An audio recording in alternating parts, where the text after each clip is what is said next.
ఉమ్మడి ఆంధ్రప్రదేశ్ విభజన జరిగి 10 ఏళ్లైపోయింది. అయినా విభజన చట్టం ప్రకారం జరగాల్సిన పంపకాలు మాత్రం పూర్తి కాలేదు.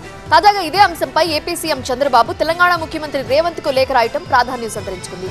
ఇప్పుడు రాజకీయంగానూ ఇది హాట్ టాపిక్ గా మారింది.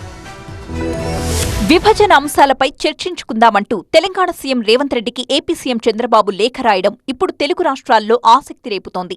ఈ సమావేశంపై తెలంగాణ సీఎం రేవంత్ కసరత్తు చేస్తున్నారు.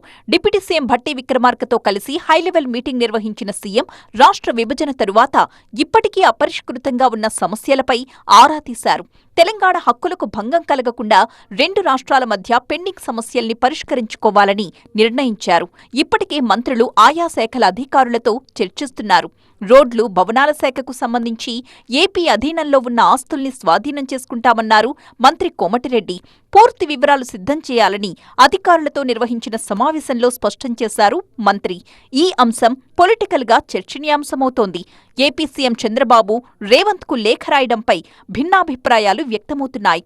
కూర్చుని చర్చించుకోవడం మంచి పరిణామమే అన్న మాజీ మంత్రి హరీష్ రావు దీనికి కొన్ని కండిషన్స్ కూడా సూచించారు.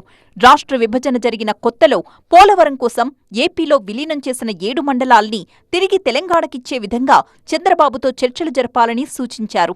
దాని తరువాతే మరేదైనా అన్నట్టుగా చర్చలు ఉండాలన్నారు హరీష్. చంద్రబాబు నాయుడు గారి మీద ఒత్తిడి తెచ్చి మన 7 మండలాలు మన లోయర్ సీలేర్ పవర్ ప్రాజెక్ట్ మనకు వచ్చే విధంగా మరి కృషి చేయాలి, ప్రయత్నం చేయాలని చెప్పి నేను డిమాండ్ చేస్తూ ఉన్నా. అది మొదలు 7 మండలాలు వచ్చినాకనే విభజన సమస్యలపై ముందుకు వెళ్లాలని చెప్పి కూడా నేను ప్రభుత్వాన్ని కోరుతా ఉన్నా. ఇరు రాష్ట్రాల సీఎంల భేటీని స్వాగతించారు తెలంగాణ జనసమితి నాయకులు ప్రొఫెసర్ కోదండరాం. 2 రాష్ట్రాల ప్రజల సమస్యలపై చర్చించడం మంచి పరిణామమన్నారు. సమస్యల పరిష్కారానికి తప్ప మరో మార్గం లేదన్నారు కోదండరాం. గతంలో కేసీఆర్, జగన్ కలిసి భోజనం చేశారు తప్ప ప్రజా సమస్యలపై చిత్తశుద్ధితో చర్చించలేదని విమర్శించారు.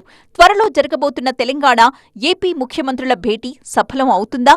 10 ఏళ్లుగా పడున్న సమస్యలకి పరిష్కారం దొరుకుతుందా అన్నదే ఇప్పుడు ఉత్కంఠను కలిగిస్తోంది.